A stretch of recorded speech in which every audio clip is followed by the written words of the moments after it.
জয়গুরু। আজকে এপ্রিলের 5 তারিখ 2026 সাল।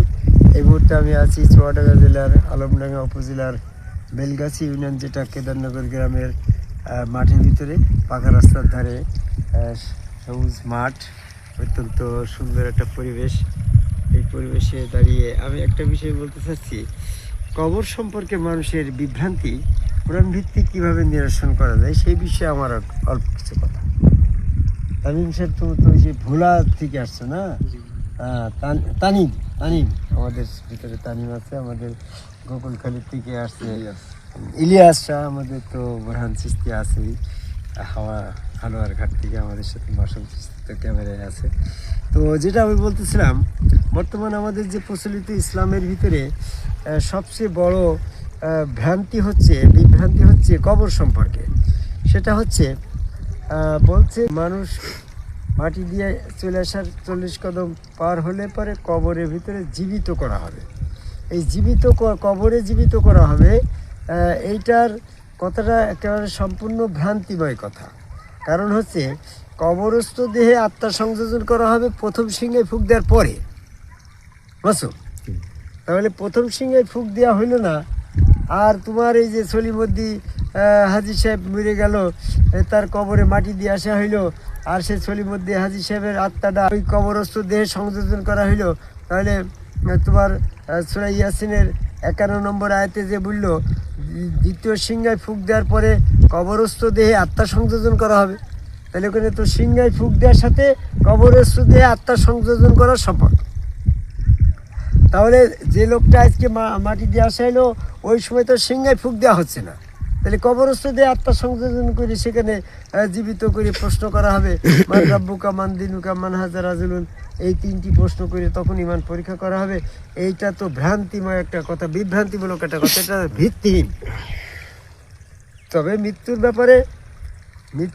পরে পুনর্জীবিত করে ওটা আল্লাহর কাছে নিয়ে যাওয়া হবে। আল্লাহর কাছে যে পায়ে সেজদা দিয়ে ইমান পরীক্ষা করার পরে যারা ইমান পরীক্ষায় পাশ করবে তাদেরকে ইল্লিন জগতে নিয়ে যাচ্ছে, তাতে তোর কবরে নিয়ে আসা হচ্ছে না।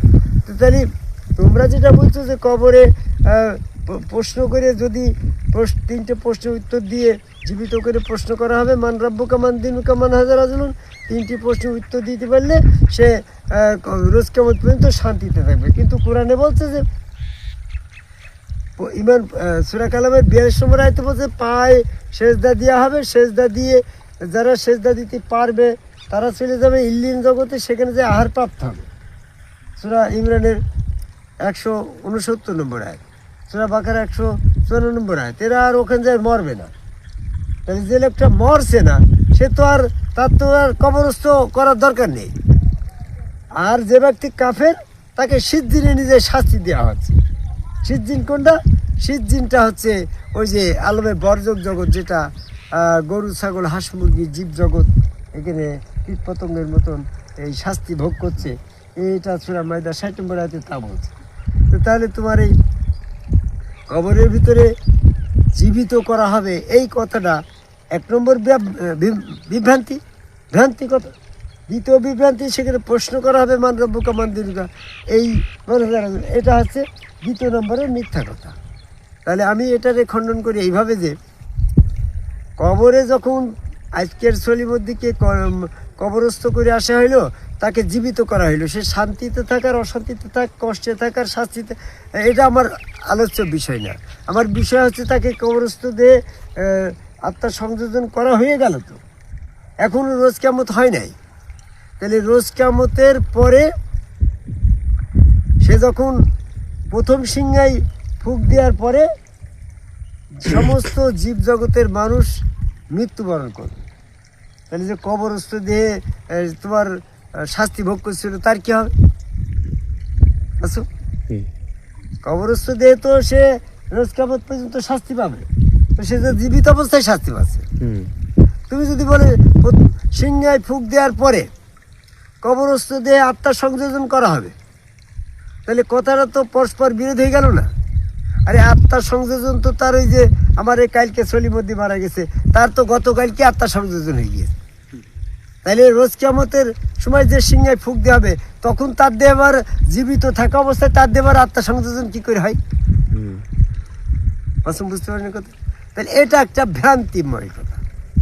বরং ওই সলিমদ্দি সে যদি কাফের অবস্থায় মৃত্যুবরণ করে তাহলে সে ওই জীব জানোয়ার পশু পাখি হাঁস মুরগি বানর শুয়োর এই অবস্থায় জীবিত ছিল, জীবিত অবস্থায় সিদ্ধিন জগতে সে শাস্তি ভোগ করছে।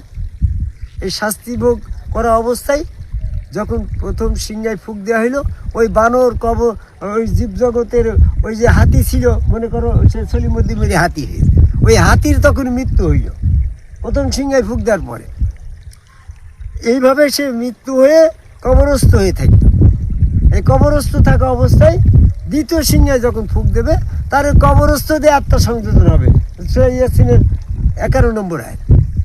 তখন তো ওই যে কবরস্থ দেহ বলতে এই যে প্রথম সিংহায় ফুঁক দেওয়ার পরে মৃত্যু, আবার দ্বিতীয় সিংহায় ফুঁক দেওয়ার পরে ওই তার দেহে আত্মা সংযোজন। তাহলে প্রথম সিংহায় ফুঁক দেওয়ার পরে কবরস্থ, মানে মৃত্যু হওয়ার পরে কবরস্থ হয়ে গেল, এবং দ্বিতীয় সিংহায় ফুঁক দেওয়ার পরে কবরস্থ দিয়ে আত্মা সংযোজন। তাহলে এত দুইটা দেখো, সূরা জুমার 68 নম্বর আয়াতে বলছে প্রথম সিংহায় ফুঁক দেওয়ার পরে সমস্ত কিছুর মৃত্যু হবে, ওই ইল্লিন জগতে যারা আছে তারা ব্যতীত। আর দ্বিতীয় সিংহায় ফুঁক দেওয়া পর্যন্ত এখানে কত হাজার বছর যাবে এটা কোরআনে উল্লেখ নেই। এই সময়টা কবরস্থ। এই কবরস্থ দেহে যখন দ্বিতীয় সিংহায় ফুঁক দেবে তখন যার যার কবরস্থ দেহে তার আত্মা সংযোজন হবে। তখন তারা বলবে আমাকে কবরস্থ নিদ্রাস্থল থেকে কে জাগাইল, কবর হচ্ছে নিদ্রা ব্যবস্থা। তারপরে হাসর জগৎ শুরু হচ্ছে। তাহলে আমরা বর্তমানে এই যে জামাত ইসলাম চরমুনা ফুরফুরা মানিকগঞ্জ আটুসি হিজবুত তাহির হেফাজত ইসলাম কাদিয়ানি টুপি পাগড়ি জুব্বা দ্বারা যে সমস্ত মোসকাটা মাদ্রাসাপন্থী 5 ওয়াক্ত জুমা জামাতপন্থী তাহাজ্জুদপন্থী তারাবি পড়নেওয়ালা যত সমস্ত আদম সিজদা বিরোধী যে দেখছো এজিতের অনুসারী, এরা তো 100% কবরের আযাবে বিশ্বাসী। তাহলে এরা কোরআন মোতাবেক কোনো কথা বলে না, যা বলে সব হাদিস মোতাবেক। হাদিসটা হচ্ছে নবী সম্পর্কে মিথ্যারোপ করার বড় একটা প্ল্যাটফর্ম। নবী সম্পর্কে আল্লাহ সম্পর্কে চরম মিথ্যা আরোপকারী ওরাই, যারা কোরআন মোতাবেক গায়েব জগতের ফয়সালা না দিয়ে হাদিস মোতাবেক ফয়সালা দেয়। কারণ আল্লাহ হচ্ছে গায়েব জগতের খবর জানে, নবী গায়েব জগতের খবর জানে না। সূরা আনামের 50 নম্বর আয়াত এবং সূরা আরাফের 188 নম্বর আয়াত।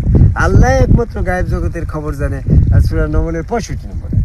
কাজে আমরা মৃত্যুর পরের গায়েব জগৎ সম্পর্কে বিভ্রান্তি না হয়ে মৃত্যুর পরে গায়েব জগৎ সম্পর্কে কোরআনে যা বলছে সেই মোতাবেক জ্ঞান অর্জন করে সেই মোতাবেক আমাদের আমল করে আহ্বান করে আমার কথা শেষ করে জয় গুরু। জয় গুরু।